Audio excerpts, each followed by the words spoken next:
Hello everyone, Spaced Oyster here, and welcome back to Fire Emblem Randomized. Well, Fire Emblem the Blazing Sword Randomized. And in, in this chapter we will be we'll be tackling chapter 13X. I think it was, or is it 12X? I don't remember. Anyway, the chapter's name is the Peddler Merlinus. All we have to do is defend Merlinus here for 7 turns. We'll also want to go up here and visit this village, and yeah, it's pretty hectic.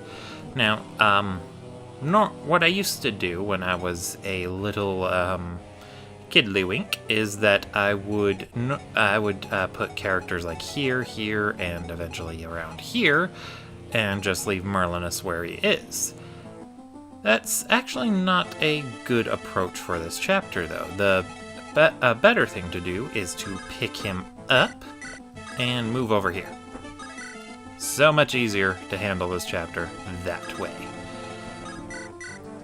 Alright, this guy is going to be a pain in the rear. I can just tell. You can just tell.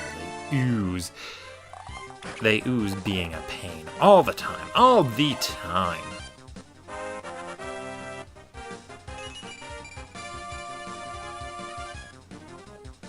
Alright, and we're gonna want to move Mr. Bartray up here. Give him his... Let's go with the javelin. Why not?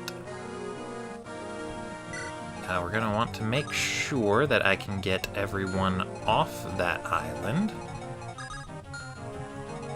Oh yeah, we're good. We're good. So next, I'll want to make sure this guy is dead. Very, very dead. I want him to be deader than the most deadest thing ever. He'll be in the top percentage of dead things. Let's see. Lowen here, he has the torch. And I'm gonna need to move Lowen. So my evil plan. Let's let Guy play for Oswin. Move Oswin up here, and Viola. Or I guess it's pronounced voila. But I like the word Viola better. Alright, let's move Dorcas down here, actually. I want to keep him close to Bartra. Although, then again, if I do... Ooh, better idea. Well, not better, but it works. I'm going to have Hector trade for that torch. And then Matthew is going to come down here and trade for the torch. And he's going to use it. Ugh. I just realized I forgot to actually trade items around when I was doing that, farming supports earlier. I really should have... Oh no, that's bad. Because this guy probably has Eliwood dead, unless... Let's see. 5 speed to Eliwood's 2, 1, so Eliwood gets doubled. For 11 minus 2, 9. Yeah, Eliwood dies unless I get rid of that Flux Stone.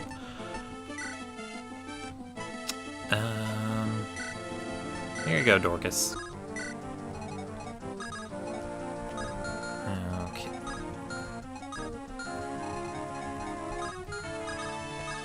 Let's put Sarah there. Okay. Huh. Off screen, I was thinking of things I could say in this commentary, but I completely forgot what those were. Oh well, I'm sure it'll come back to me eventually.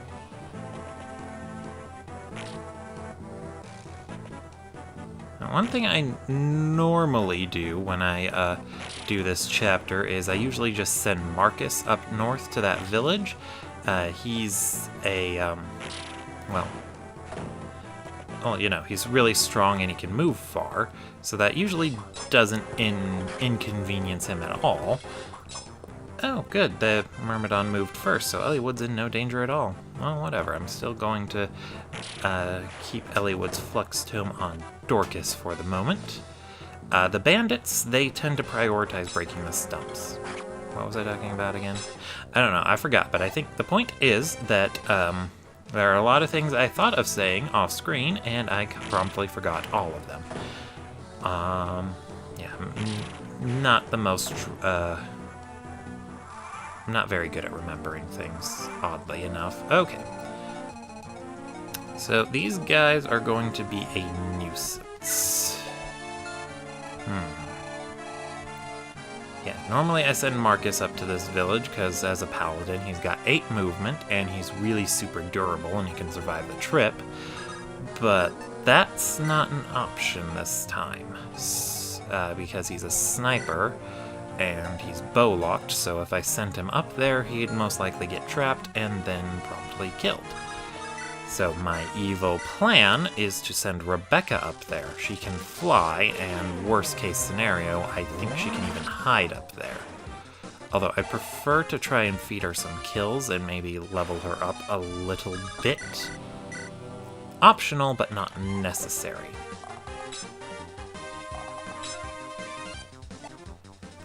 But we'll see how things go. I didn't practice this map too much. I thought I'd be able to handle it.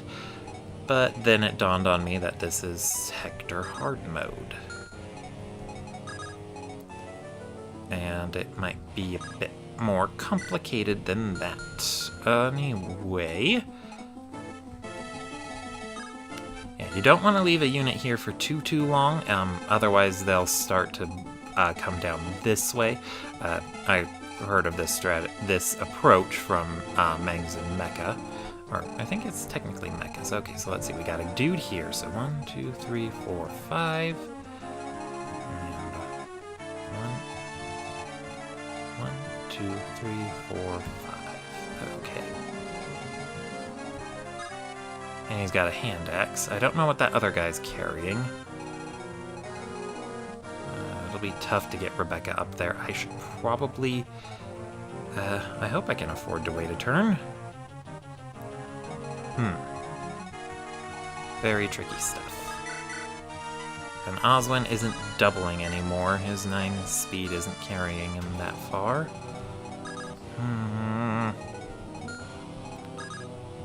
Let's get Lowen here, so I can move Hector there.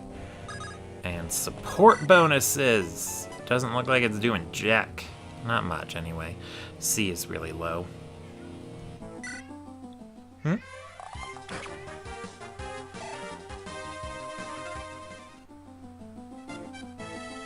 No, sorry, that was my cat. I think he caught a mouse. He's very happy about it. Super happy about it. Let's see, yeah, 1, 2, 3. In order for the support bonuses to kick in, the units need to be within 3 spaces of each other. Let's get Marcus over there. Not a good spot for Marcus, but whatever, we'll make it work. Let's get Matthew up here. I'm gonna wait to use that torch.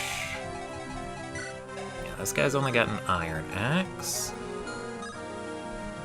So if I tried to send Rebecca up north now, there'd be no safe space for her. So, better off just, I guess, leaving it as is.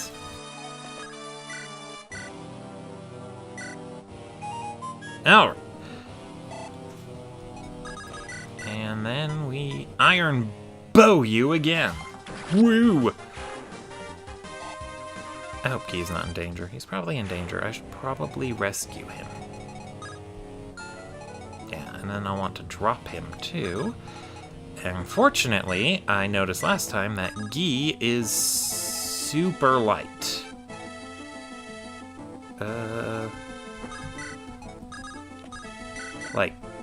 He's got 1 constitution. Anyone can pick him up. Anyone.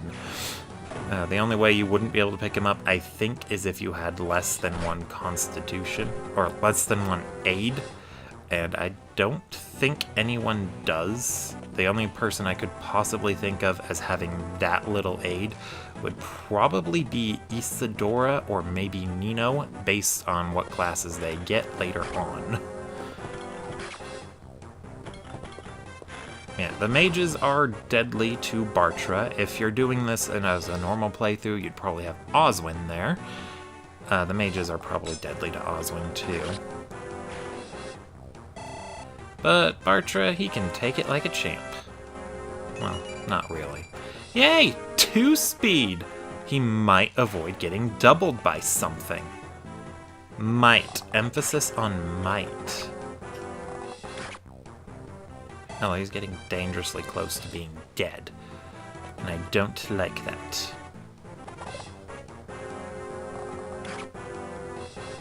Oh, Oswin, you're supposed to double. Maybe I should have traded him his killer bow. Alright, I think now's the time to try and get to that village. Mr. Wynn, or not Wynn, Mr. Bartra is going to use his Vulnerary. And Dorcas is going to dork it up with his Dork. I also played that Dorcas emblem. It's hilarious. I love it. I'm going to do... well, not going... I don't know if I'm going to, but I plan on doing a Let's Play of it. Okay. Then let's hit this guy.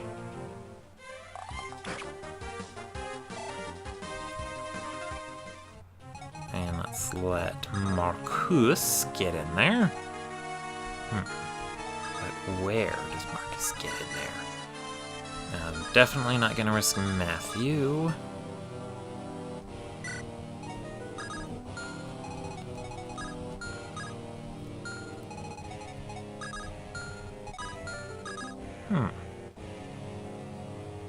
Probably moved Matthew to a bad spot, but that's okay. Let's just put Marcus right behind Oswin. Let's get Rebecca up here. And let's hope there's no one in range of her as I send her off to her death.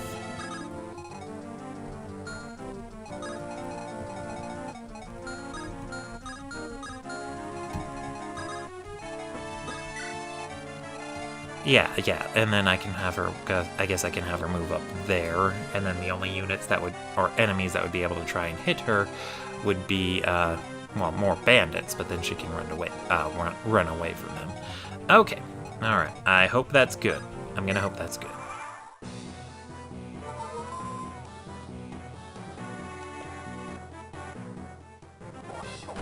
Really hate the fact that Oswin and Marcus are both bow locked here. It's super inconvenient and I don't like it.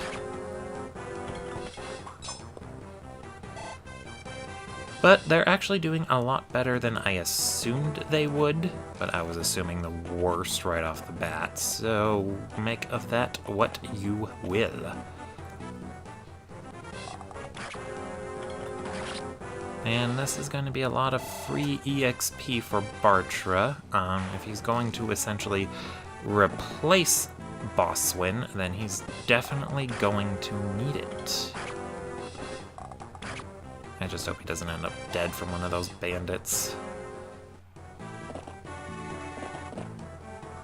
Oh good, he did.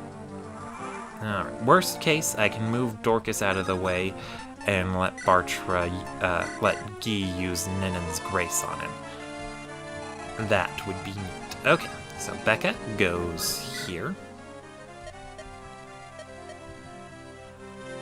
The village has 5,000 gold, which is going to be super handy, and then we move her up. Let's see. Don't think he can stand there, so I'm going to move her right here, just in case there's a nomad off screen over there.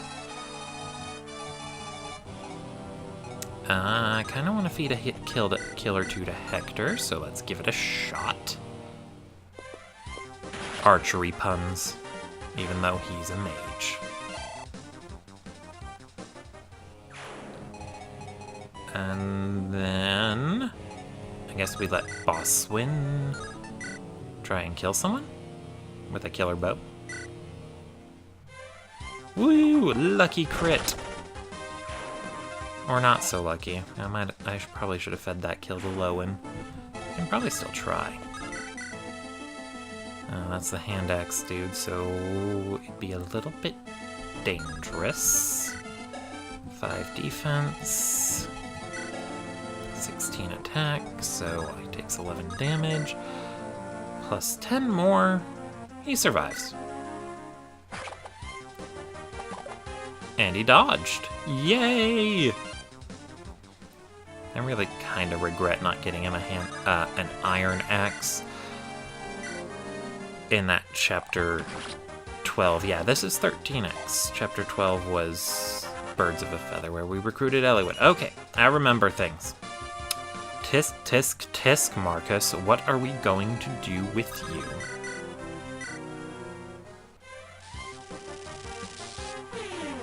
At least Dorcas isn't letting me down. Would have been funny if he missed right there, because I said that before I noticed. And he's only level 5. Okay. I think EXP gain is severely reduced for hard mode, but that's just one of the challenges you gotta live with. We can do it. Alright, this guy's got an iron axe. If I move Matu right there,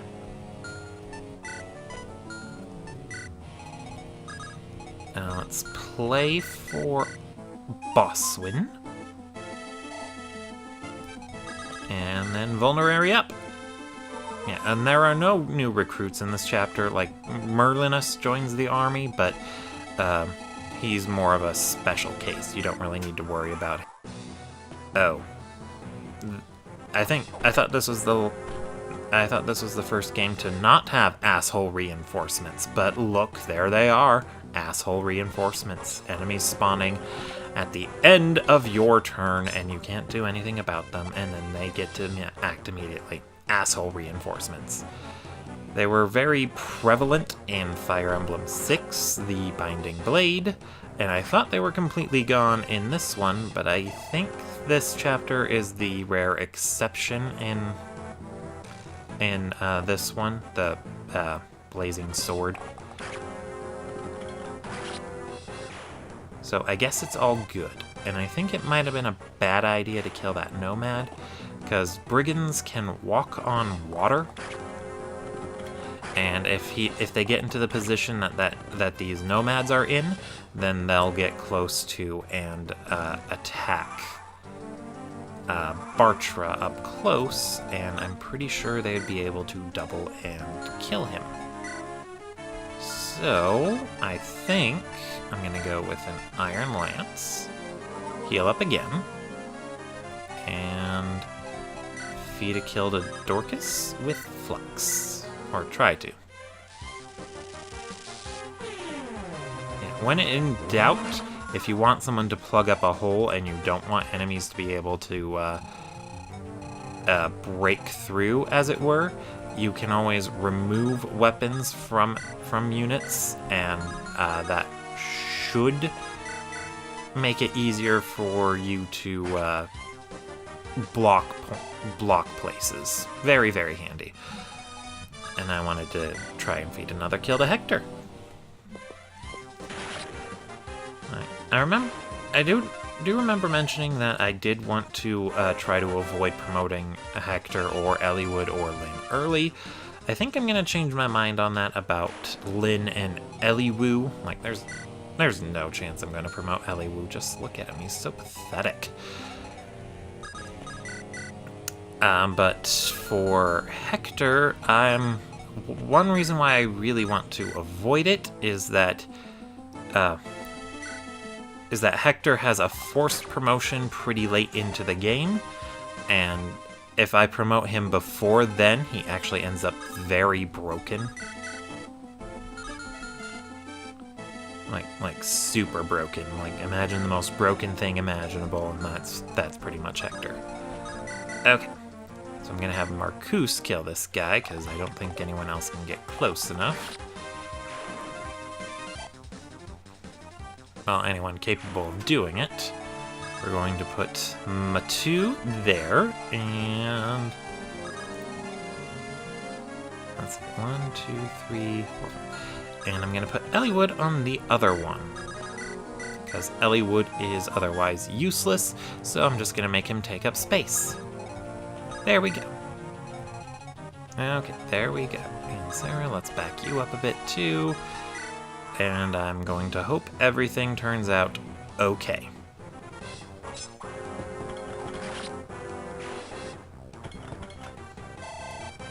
Yay, level up. Level ups are always nice. Strength and defense. Those are actually things I wanted him to have. Alright, but now it gets scary because these bandits, oh, that one didn't double them. Steel axe. Got it. Okay.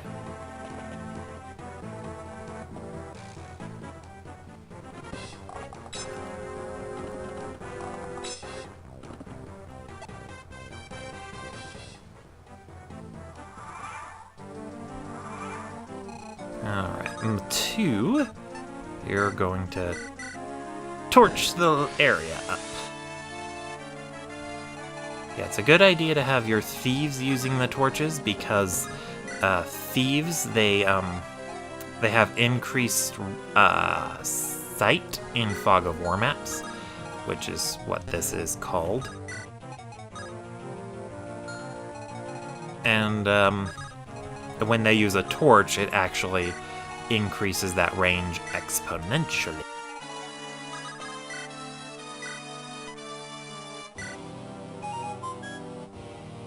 And it's very, very handy, and I like it. Okay.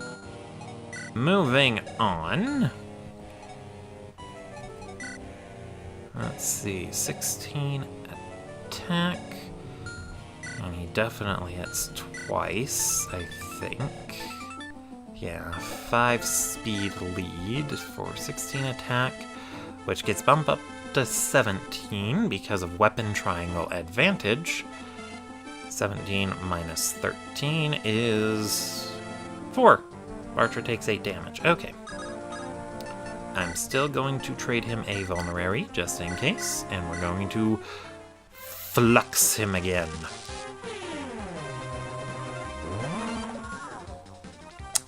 Tisk, tisk, tisk, Dorcas, how could you miss? You have failed me. Wait, why did I do that? That could have been bad. That could have been very bad. I should not have done that. Bad. Bad Space Twister. Okay. Let's trade a vulnerary over to Dorcas. And ideally, I'd want Sarah to plug that up. Let's let Hector block it for now, and let's move Bosswin over here. I don't know if there are going to be more reinforcements coming out of there. I mean, I only need to survive for one more turn, and that's pretty much a guarantee at this point. Oh look, another steel axe.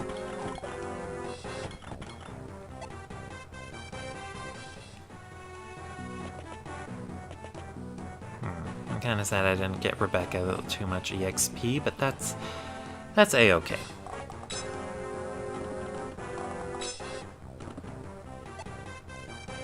That is a-okay.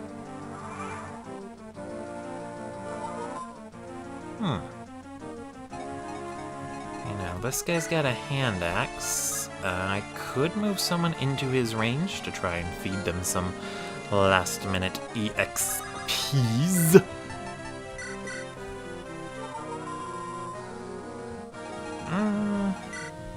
But who, though? Who indeed? Alright, you're up, Dorcas.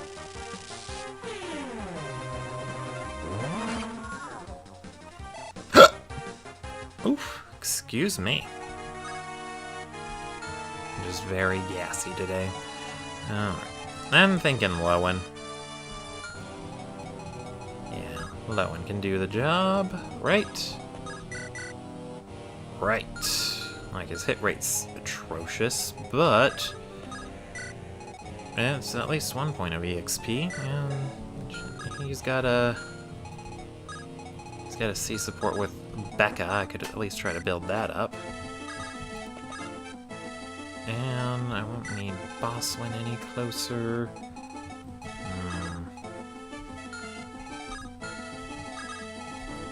Okay. Move Marcus one forward. Matthew right there. Let's let Guy play for a little bit of EXP. I don't want to get him too high leveled. There's a Gaiden chapter that's much easier to get if your bard and or dancer isn't trained up. Well, dancer on a normal playthrough. Anyway, point is you feed them a lot of experience by having them dance a lot.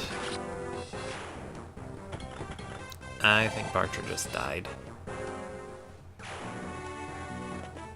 Oh, thank goodness. Because if I remember the numbers right, he would have taken 7 damage from 2 attacks from 1 bandit with an iron axe. And that would have been bad. Oh my. The odds were in my favor, and it still didn't turn out okay. Tisk, tisk, tisk, tisk, tisk. And dink.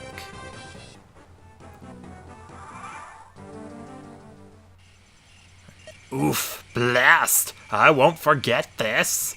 And that is the end of the, chapter. Thank you all for watching, and I will see you all next time. Spaced Oyster, signing out.